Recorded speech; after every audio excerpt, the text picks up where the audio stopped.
আমি আমার শিক্ষিকার আদর্শ ছাত্র ছিলাম। তার এক কথায় সব কাজ করে দিতাম। একদিন তিনি আমাকে তার বাসায় নিয়ে গেলেন। তখন তার হাত পা ব্যথা করছিল, তাই আমি তার পায়ের ম্যাসাজ করতে শুরু করলাম। হঠাৎ করে তিনি আমার হাত ধরে তার বুকে রাখলেন। বন্ধুরা, আজকের গল্পে আপনাদের সবাইকে স্বাগতম।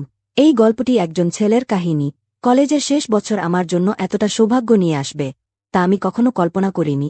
কলেজের সবচেয়ে সুন্দর শিক্ষিকা আমার প্রেমে পড়লেন এবং কিছুদিনের মধ্যেই আমাকে এমন স্বর্গীয় সুখ দিলেন যা আমি কখনো ভাবিনি।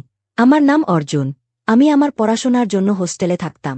আমার বাড়ির আর্থিক অবস্থা খুব একটা ভালো ছিল না, তাই আমি যে কলেজে পড়তাম সেই কলেজের হোস্টেলেই থাকতাম। সেখানে 3 বছর কেটেছে আমার। সেখানে গ্র্যাজুয়েশন পর্যন্ত পড়াশোনা করা যেত। আমি এখন গ্র্যাজুয়েশনের 3য় বর্ষে পড়ছি। দ্বাদশ শ্রেণী থেকে আমি সেই হোস্টেলে ছিলাম। প্রতিবার দীপাবলিতে ছুটি হলে বাড়ি যেতাম। 5 বছর কেটে গেছে এখানে। পড়াশোনায় আমি ছিলাম খুবই মেধাবী এবং খেলাধুলায়ও ভালো ছিলাম। আমার একটি ভালো পরিচিতি গড়ে উঠেছিল, যা আমি আমার ভালো অভ্যাসের মাধ্যমে অর্জন করেছিলাম। যেমন আমরা পরিচিত হয়ে উঠি, তেমনি আমাদের শত্রুও বেড়ে যায়। আমার সাথেও এমনটাই হয়েছিল। কখনো কারো সাথে আমার ঝগড়া হতো না, তবুও কেশব সিংহানিয়া নামে একটি ছেলে সবসময় আমাকে কোনো না কোনো বিপদে ফেলার চেষ্টা কর। কেশব সিংহানিয়া ও তার দল 56 জন মিলে একটি গ্রুপ তৈরি করেছিল। একদিন লেকচার শেষে ক্লাস থেকে বের হওয়ার সময় একটি মেয়ের হাত থেকে তার বইগুলো পড়ে গেল। তাকে বিপদে দেখে আমি সাহায্য করতে এগিয়ে গেলাম, কিন্তু সে আমার ওপর অভিযোগ আনল যে আমি তাকে প্রপোজ করছি। আমার শিক্ষিকা সেখানে ছিলেন এবং সেই মেয়ে শিক্ষিকার সামনে মিথ্যে অভিযোগ করল। এ কারণে আমাকে হোস্টেল থেকে বের করে দেওয়া যেতে পারত। কিন্তু আমার শিক্ষিকা আমার পক্ষে কথা বললেন এবং সেই মেয়েটিকে ভালো করে বকাঝকা করলেন। শিক্ষিকা বললেন, তুমি মেয়ে, তাই তোমার মিথ্যে সহ্য করা হবে না। এমন কিছু করার সাহস আজ থেকে আমার সামনে নিও না। শিক্ষিকা মেয়েটিকে একটি ভালো শিক্ষা দিলেন। কিছুক্ষণ পরে আমাকে শিক্ষিকার কেবিনে ডাকা হল। এই শিক্ষিকা 4 দিন আগে অন্য একটি হোস্টেল থেকে এখানে এসেছেন। কেবিনে ঢুকে তিনি আমাকে বসতে বললেন এবং আমার নাম জিজ্ঞাসা করলেন। তিনি বললেন, অর্জুন, তোমার নামটা খুব সুন্দর। আমি এখানে নতুন এসেছি, কিন্তু তোমার সত্তা আমার খুব ভালো লেগেছে। তারপর থেকে শিক্ষিকা যে কোনো কাজ হলে আমাকে বলে দিতেন এবং আমি সব কাজ করে দিতাম। একদিন শিক্ষিকার জন্মদিনে তিনি আমাকে তার বাড়িতে দাওয়াত দিলেন। রাত 9টার পরে হোস্টেল থেকে বাইরে যাওয়া নিষেধ ছিল, তাই আমি যেতে না চাইলে তিনি বললেন, তুমি 6টায় চলে এসো, তোমাকে পরে হোস্টেলে পৌঁছে দেওয়ার দায়িত্ব আমার। তার এত অনুরোধে আমি সন্ধ্যায় তার বাড়িতে গেলাম। শিক্ষিকার বাড়ি খুব সুন্দর ছিল। তিনি নিজে গেট থেকে আমাকে নিয়ে গেলেন। তার বাড়িটি খুব পরিষ্কার এবং সুশৃঙ্খল ছিল। এতদিন পর আমি একটি পূর্ণাঙ্গ এবং সুন্দর বাড়ি দেখলাম। তার বাড়িতে প্রবেশ করার পর দেখি আমাদের ছাড়া আর কেউ নেই। জন্মদিনের কেক টেবিলে রাখা ছিল। আমি তাকে জিজ্ঞাসা করলাম, ম্যাডাম, আপনার বাড়িতে আর কেউ নেই? তিনি হেসে বললেন, না, আমি একাই থাকি। আমি জানতে চাইলাম, আপনার স্বামী কোথায়? তিনি বললেন, আমার বিয়ে হয়নি, আমি সিঙ্গেল থাকতেই পছন্দ করি। আমি তার কথায় অবাক হলাম। তার এত সৌন্দর্য থাকার পরও তার সৌন্দর্য উপভোগ করার কেউ নেই। সেই রাতে আমি তার বাড়িতে ডিনার করলাম। তার হাতের রান্নাও ছিল অত্যন্ত সুস্বাদু। কথা বলতে বলতে রাত 9:30 হয়ে গেল। আমি ম্যাডামকে বললাম, এখন আমাকে যেতে হবে, অনেক দেরি হয়ে গেছে। ম্যাডাম বললেন, এখন এত তাড়াহুড়ো কেন? আরও কিছুক্ষণ থাকো। কিছুক্ষণ পরে ম্যাডাম তার রুমে চলে গেলেন। ভেতর থেকে তিনি আমাকে ডাক দিলেন। আমি রুমে গিয়ে চোখ বন্ধ করে বললাম, ম্যাম, সরি, আমাকে ক্ষমা করুন। আমি ভেবেছিলাম আপনি আমাকে ডাকছেন। ম্যাডাম বললেন, অর্জুন, আমি সত্যিই তোমাকে ডাকছিলাম। আমি ভেবেছিলাম কেন কাপড় পরিবর্তনের সময় তিনি আমাকে ডাকলেন। তখন ম্যাডাম পেছন দিকে দাঁড়িয়ে বললেন, আমার ব্লাউজের হুক খুলতে আমার হাত পৌঁছাচ্ছে না, তুমি কি আমাকে সাহায্য করবে? তার কাপড় স্পর্শ করার সাহস আমার ছিল না, কিন্তু তাকে সাহায্য করা আমার জন্য গুরুত্বপূর্ণ ছিল। আমি তার ব্লাউজের হুক খুলে দিলাম এবং কাজ শেষ হলে রুম থেকে বের হয়ে এলাম। সেই রাতে আমি তার বাড়িতে থেকে গেলাম। সকালে আমি তার সাথে হোস্টেলে এলাম। আমার সব বন্ধুরা অবাক হয়ে দেখছিল যে আমি কলেজের প্রধান শিক্ষিকার সাথে এসেছি। আমার বন্ধুরা আমাকে জিজ্ঞেস করছিল কেন আমি রাতে নিজের ঘরে ছিলাম না, কিন্তু আমি তাদের উত্তর না দিয়ে এড়িয়ে গেলাম। কয়েকদিন কেটে গেল। এখন 3 দিন হল ম্যাডাম কলেজে আসছেন না। 3 দিন পর তার ফোন এল। তিনি বললেন, অর্জুন, আমাকে একটু সাহায্য করো। তার এক কথায় আমি দৌড়ে তার বাড়িতে গেলাম। সেখানে গিয়ে দেখি তার মুখ পুরোপুরি ম্লান। তিনি ঠিকভাবে হাঁটতেও পারছিলেন না। আমি তার শারীরিক অবস্থা সম্পর্কে জিজ্ঞেস করলাম এবং জানলাম তার কোমরে মচকেছে। এ কারণেই তিনি গত 2 দিন ধরে কলেজে আসছেন না। আমি তার জন্য মেডিকেল থেকে ওষুধ নিয়ে এলাম। তখন তিনি বললেন, অর্জুন, 3 দিন ধরে আমি ওষুধ খাচ্ছি, কিন্তু কোনো পরিবর্তন অনুভব করছি না। তুমি কি আমার কোমরে গরম তেল দিয়ে মালিশ করতে পারবে? হয়তো এতে আমি আরাম পাব। আজ পর্যন্ত আমি তার কোনো কাজেই না বলিনি। আজ তো তিনি সত্যিই আমার সাহায্যের প্রয়োজন, তাই আমি কিভাবে না বলি?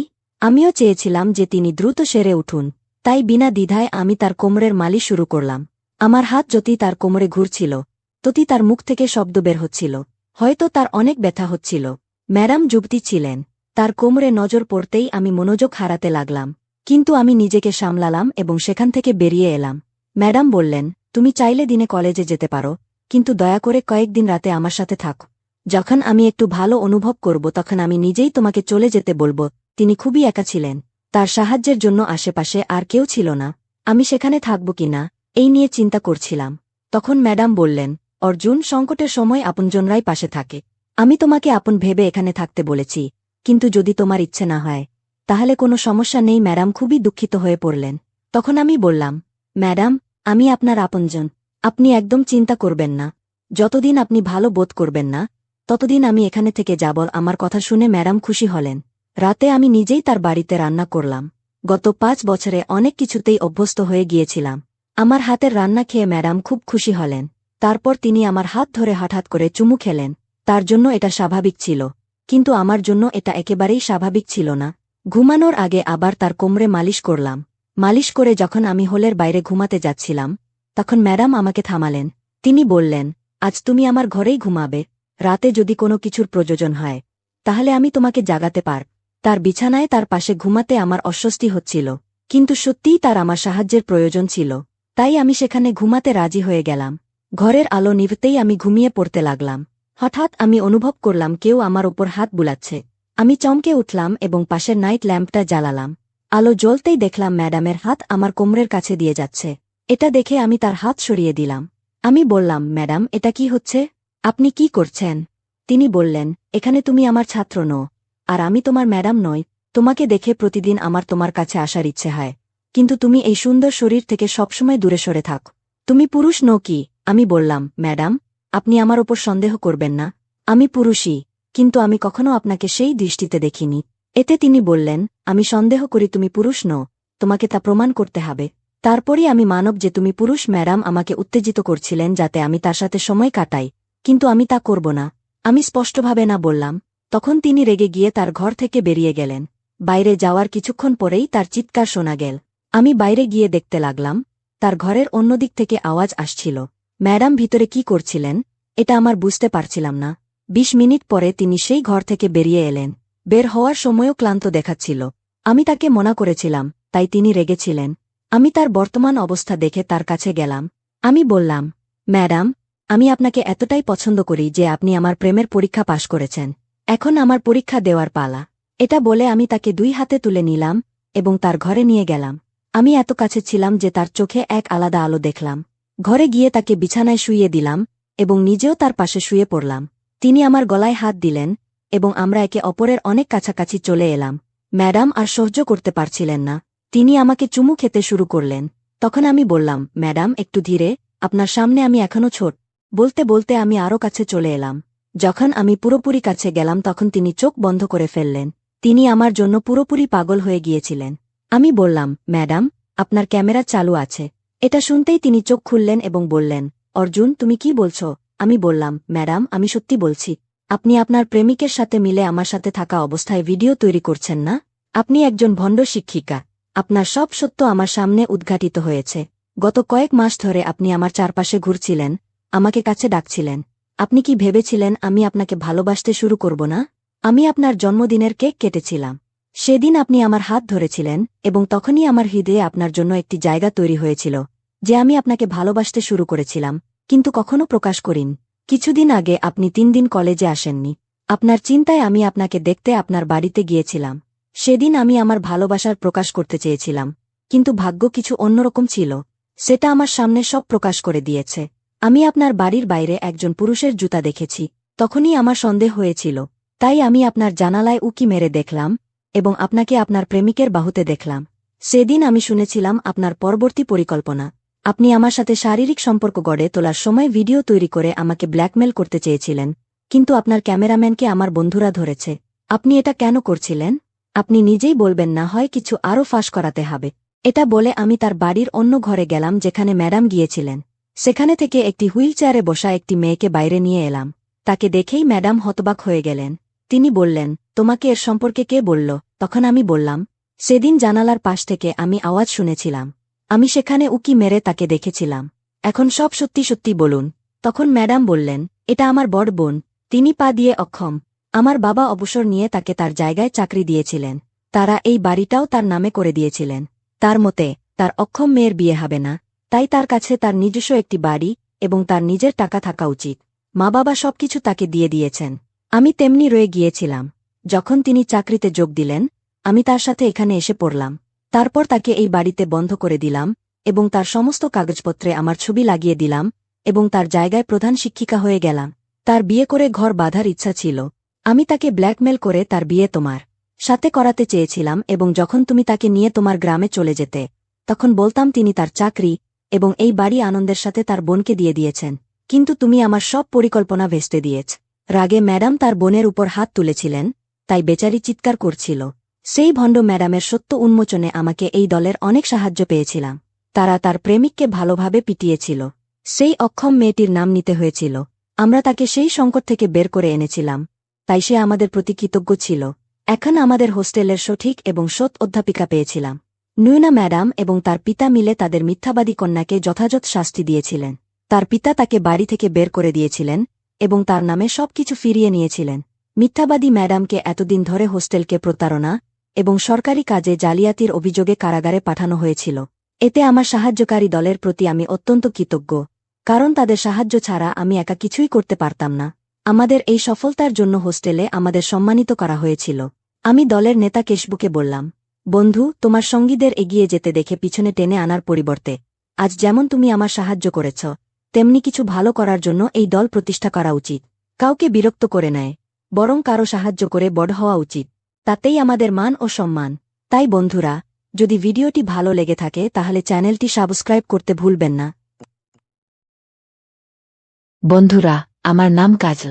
আমি একজন ৩০ বছর বয়সী বিবাহিত নারী। আমার একমাত্র ছেলে এখন কলেজে পড়ে। আমার স্বামী বিদেশে কাজ করেন, তাই বছরে মাত্র একবারই তিনি দেশে আসেন। তার সেই ১৫-২০ দিন আমার জীবনে যেন এক আনন্দের ছলকানি নিয়ে আসে। কিন্তু যখন তিনি আবার ফিরে যান, আমার জীবনটা আবার শূন্যতায় ভরে যায়। হয়তো ভাবছেন, আমি একা থাকতে থাকতে কেন কাউকে আমার জীবনে নিয়ে এলাম না, যে আমার এই অপূর্ণতার অভাব পূরণ করতে পারত। কিন্তু আমি চেষ্টা করেছিলাম, আর সেই চেষ্টাতেই ধোঁকা খেয়েছি। আমি মধ্যবিত্ত পরিবারের মেয়ে। ছোটবেলা থেকেই আমাদের বাড়ির পরিবেশ ছিল রক্ষণশীল আর কঠোর। অনেক কিছু করতে চেয়েছি, কিন্তু বাবার কঠোরতা আর ভাইদের শাসনের কারণে কখনোই সাহস পাইনি। আরেকটা কারণ ছিল, ছোটবেলা থেকেই আমি একটু গোলগাল ছিলাম। দেখতে অবশ্য ফর্সা আর মিষ্টি ছিলাম, কিন্তু উচ্চতা একটু কম হওয়ায় মোটাসোটা মনে হতো। স্কুল পেরিয়ে কলেজ শুরু হলো, কিন্তু ফাইনাল ইয়ারেই বাসা থেকে বিয়ের সিদ্ধান্ত নেওয়া হলো। পড়াশোনায় খুব একটা খারাপ ছিলাম না, কিন্তু মনে হতো ডাক্তার বা ইঞ্জিনিয়ার তো হতেই হবে না। শেষমেশ রান্নাবান্না, কাপড় কাচা, সংসারের কাজই তো করতে হবে। তাই বেশি আপত্তিও করলাম না। বিয়ে হলো। স্বামী খুব ভালো মানুষ, আমাকে প্রচণ্ড ভালোবাসতেন। কিন্তু বিয়ের পরের রাতেই বুঝতে পারলাম আসলে বিয়ে কি। সেই রাতটা আমার জন্য খুবই কষ্টদায়ক ছিল। ধীরে ধীরে সহ্য করতে শিখলাম। তারপর এসব যেন আমার জীবনের রুটিন হয়ে গেল। সারাদিন অপেক্ষা করতাম, আর রাত হলেই যেন আমার সমস্ত আনন্দ ফিরে আসত। স্বামীও আমাকে খুব ভালোবাসতেন। কিন্তু বন্ধুরা, যেমন রাতের পর সকাল আসে, সুখের পর দুঃখ আসে, তেমনি আমার জীবনের গল্পেও মোড় এলো। ২ বছর পর আমাদের ছেলে হল। ছেলে যখন স্কুলে যেতে শুরু করল, তখনই স্বামীর কোম্পানি থেকে তাকে বিদেশে কাজের সুযোগ দেওয়া হল। বেশি টাকা আর ভালো জীবনের আশায় তিনি আমাদের ছেড়ে বিদেশ চলে গেলেন। যাওয়ার সময় বললেন, কয়েক বছরের ব্যাপার মাত্র, সময় কেটে যাবে। কিন্তু সময় যেন আর কাটতেই চায়নি। আমার জীবনটা মরুভূমির মতো শুষ্ক হয়ে গেল। দিনের বেলা কোনো রকমে কাটত, কিন্তু রাতগুলো একদম শেষ হতে চাইত না। রাতভর বিছানায় শুয়ে শুধু স্বামীর কথা ভাবতাম। তার সাথে বাজারে ঘুরতে যাওয়া, তার কাঁধে মাথা রেখে ঘুমানো, ছোট ছোট আবদার করা, এসব কিছু যেন আমার জীবন থেকে হারিয়ে গেল। আমার ছেলে বড় হয়ে গেল। ওর সাথে বাইরে যেতাম, কিন্তু স্বামীর জন্য যে আবেগ ছিল, সেটা তো ছেলের প্রতি দেখানো যায় না। সেই সময় আমার স্বামীর এক বন্ধু হঠাৎ করে বাজারে আমার সঙ্গে দেখা করলেন। কথাবার্তার পর একদিন বাসায় আসতে বললেন। এরপর ধীরে ধীরে আমাদের আরও কিছুবার দেখা হল। তিনি বিবাহিত ছিলেন, পরিবারও ছিল। কিন্তু কেন জানি না, তার প্রতি আমার মন টানতে শুরু করল। কিছুদিন পর তিনি আমার প্রতি ভালোবাসার কথা বললেন। আমি তো এতদিন ভালোবাসার জন্য হাহাকার করছিলাম। আমি কিছু বলতেও পারলাম না, ফিরিয়েও দিতে পারলাম না। ধীরে ধীরে আমিও তার প্রতি দুর্বল হয়ে পড়লাম। তার সাথে কাটানো প্রতিটি মুহূর্ত আমাকে এক নতুন আনন্দে ভরিয়ে দিল। আমার একাকিত্ব যেন দূর হয়ে গেল। তিনি আমার অপূর্ণতা বুঝতেন, আমাকে অনুভব করতেন, আমাকে বিশেষ মনে করাতেন। তার মিষ্টি কথা, যত্নশীল আচরণ আর কিছু মধুর মুহূর্ত যেন আমার নতুন জীবনের আশ্রয় হয়ে উঠল। কিন্তু সমাজের সাথে সাথে বুঝতে পারলাম তার ভালোবাসার আসল সত্যটা কতটা কঠিন। তিনি শুধু আমার একাকিত্ব আর আবেগের সুযোগ নিয়েছিলেন। আস্তে আস্তে দূরে সরে গেলেন, একদিন পুরোপুরি মিলিয়েই গেলেন। তখনই বুঝলাম আমি তার কাছে শুধু একটা খেলা ছিলাম, তার চাহিদা মেটানোর একটা মাধ্যম মাত্র। এখন আমি সম্পূর্ণ ভেঙে পড়েছিলাম। যে ভালোবাসার জন্য আমি এতদিন তৃষ্ণার্ত ছিলাম, সেটাও আমাকে প্রতারণা করল। মনে হচ্ছিল আমার জীবনের সব স্বপ্ন একে একে ভেঙে চুরমার হয়ে যাচ্ছে। বুকের ভেতর গভীর ক্ষত নিয়ে একা হয়ে গিয়েছিলাম। কারো ওপর আর বিশ্বাস রাখার মতো মনোবল ছিল না। মনে হচ্ছিল আমার চারপাশের সব রং হারিয়ে গেছে। জীবনটা এক ঘোর অন্ধকারে ঢেকে গেছে, প্রতিটি দিন যেন এক বিশাল বোঝা। আমি কেবল বাসায় বসে থাকতাম, সারাদিন পাগলের মতো টিভির সামনে বসে থাকতাম আর অথা খেতে থাকতাম। আগে থেকেই আমার শরীর ভারী ছিল, কিন্তু এখন সবাই বলতে শুরু করল কাজল আরও মোটা হয়ে গেছে। তবে এসব কথায় আমি আর পাত্তা দিতাম না। আমার ভাবনা ছিল এখন আমাকে দেখার মতো আর কেই বা আছে। আমার ছেলে কলেজে যাওয়া শুরু করল।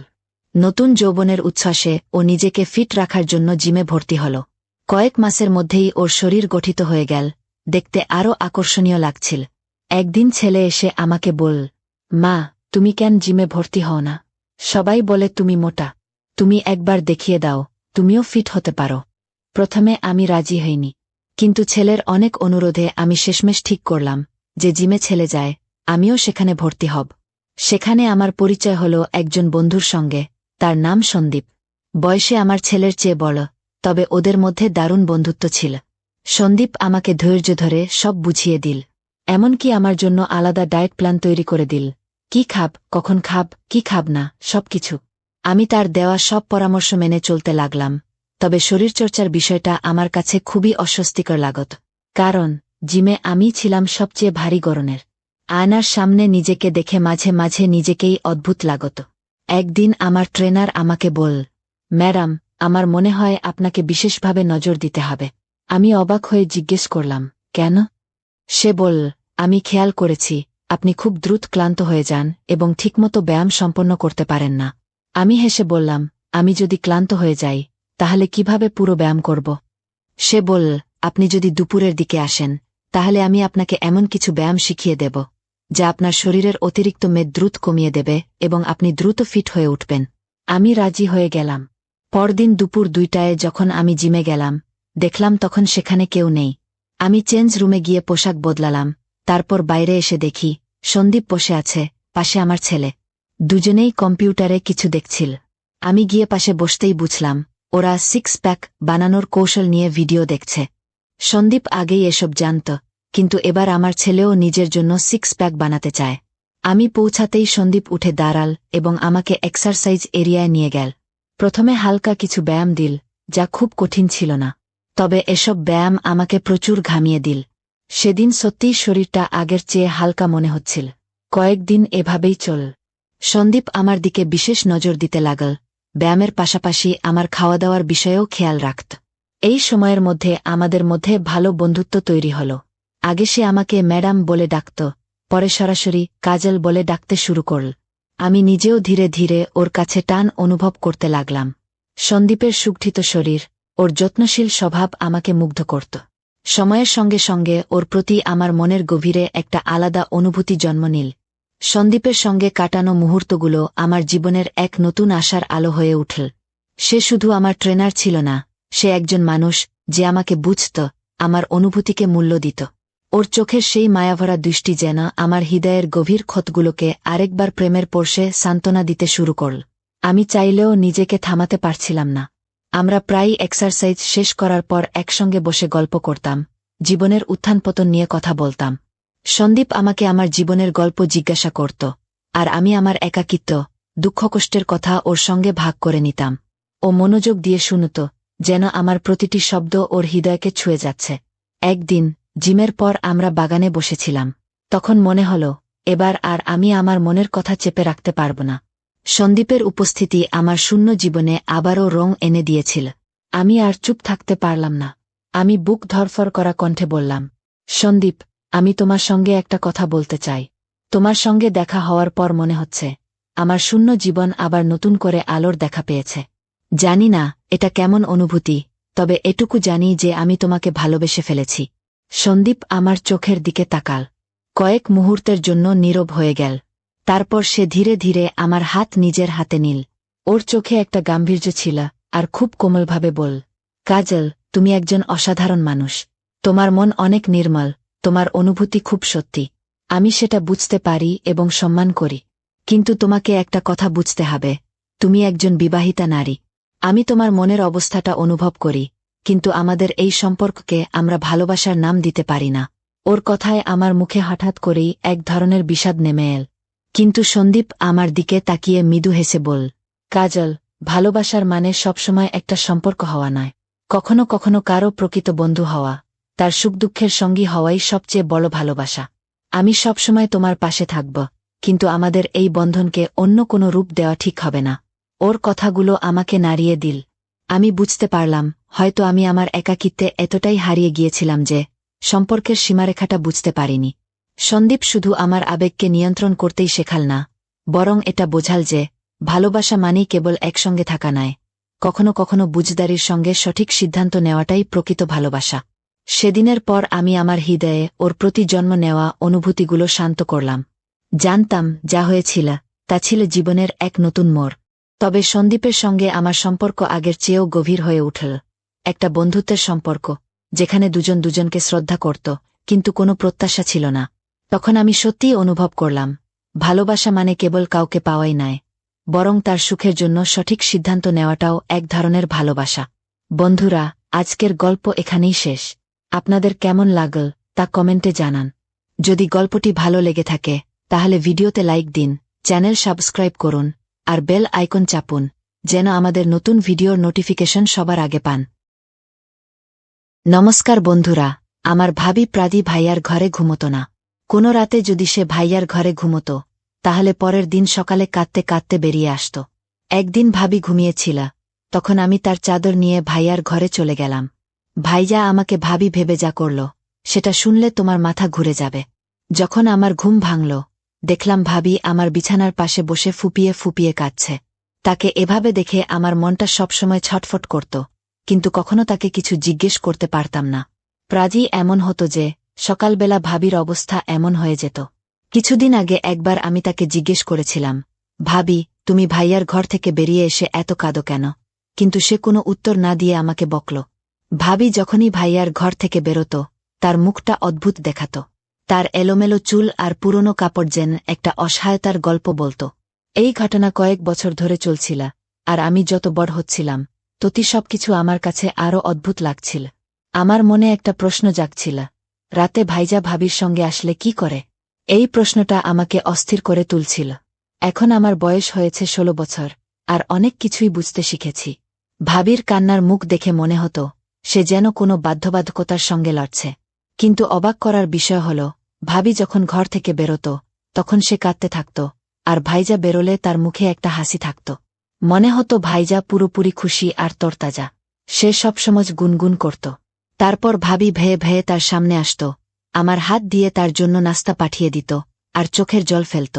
ভাবির এই অবস্থা দেখে আমার খুব মায়া হতো। আমি তখন 10ম শ্রেণীতে পড়তাম। নাস্তা দিয়ে আমি স্কুলে চলে যেতাম, কিন্তু প্রতিবার মনে হতো ভাইয়া কখনো অস্থির বা বিরক্ত হয় না।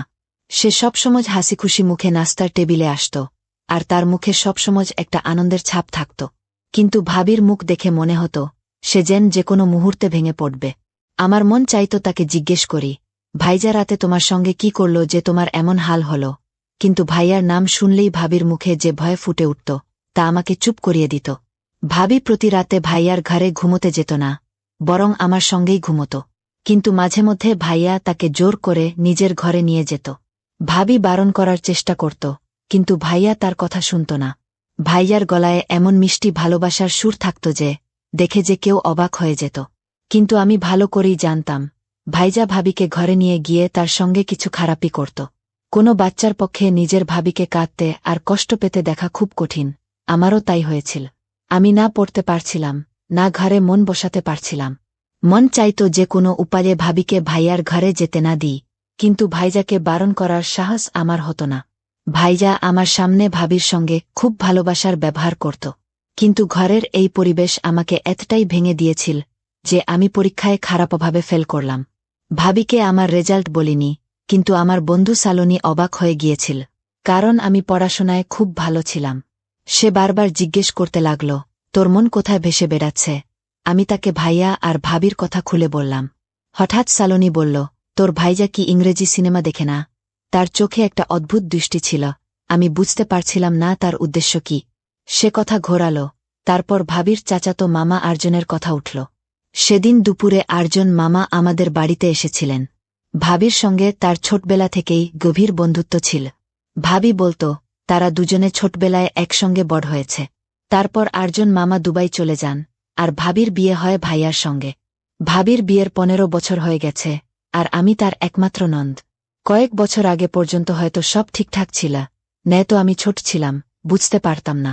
কিন্তু গত কয়েক বছরে আমি ভাবির অবস্থা বুঝতে শুরু করেছি।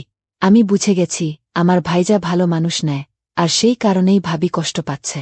এই ভাবনাটাই আমার মনে নিজের প্রতি একটা ঘৃণা জন্ম দিয়েছিল। আর্জন মামা আর ভাবির বন্ধুত্ব খুব গভীর ছিল।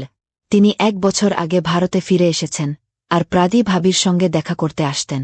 কিন্তু ভাবি তার আশা পছন্দ করত না। হয়তো সে চাইত না ভাইজার মনে কোনো সন্দেহ জাগুক।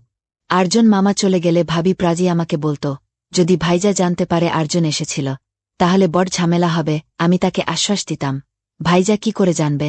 ভাইয়ার আজ এত কম ছিল যে সংসার চালানোই কষ্টকর হয়ে যেত।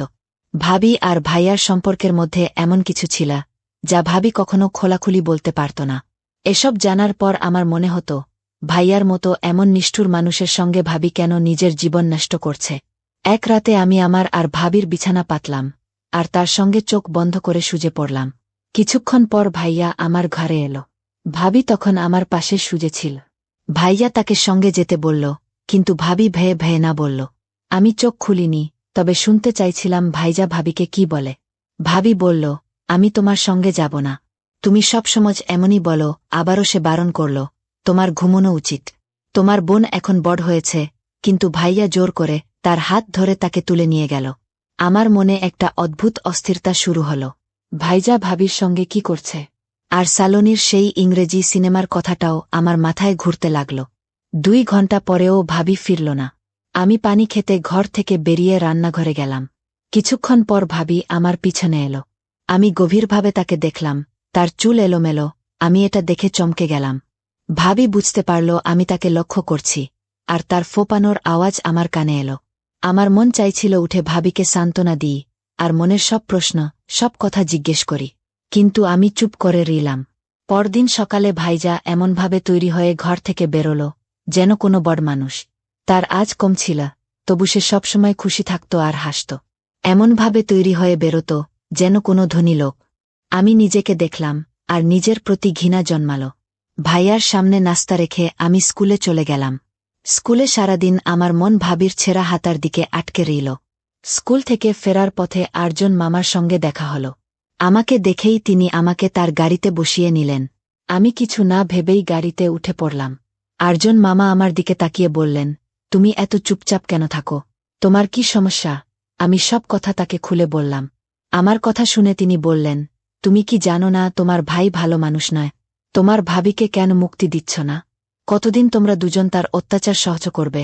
তার কথা শুনে আমি অবাক হয়ে গেলাম, আর গভীর চিন্তায় ডুবে গেলাম। আমার জন্য এটা একটা বড় প্রশ্ন ছিল। আমি কখনো ভাবিনি ভাইজা এমন কিছু করতে পারে। ভাইয়া আমার সঙ্গে কখনো উঁচু গলায় কথা বলেনি, তাহলে তাকে নিষ্ঠুর বলবো কি করে? আমি তো এটাও জানতাম না ভাইয়া আর ভাবির মাঝে আসলে কি হচ্ছে।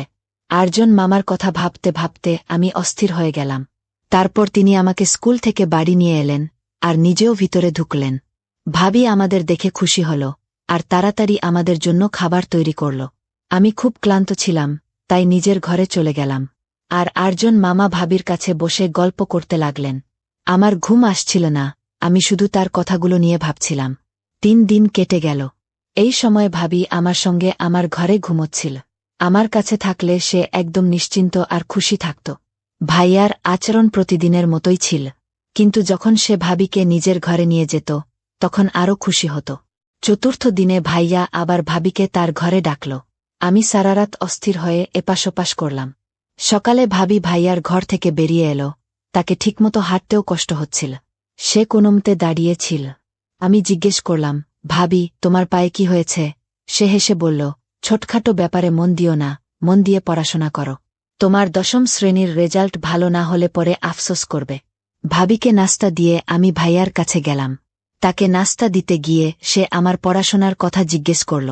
ভাইয়ার কথায় এত ভালোবাসা ছিল যে আমি অবাক হয়ে গেলাম। ভাইজা কোনোভাবেই কঠোর বা নিষ্ঠুর মনে হতো না, বরং ভাবির অবস্থা আর তার কষ্টের কথা শুনে আমি তাকে বোঝার চেষ্টা করতাম।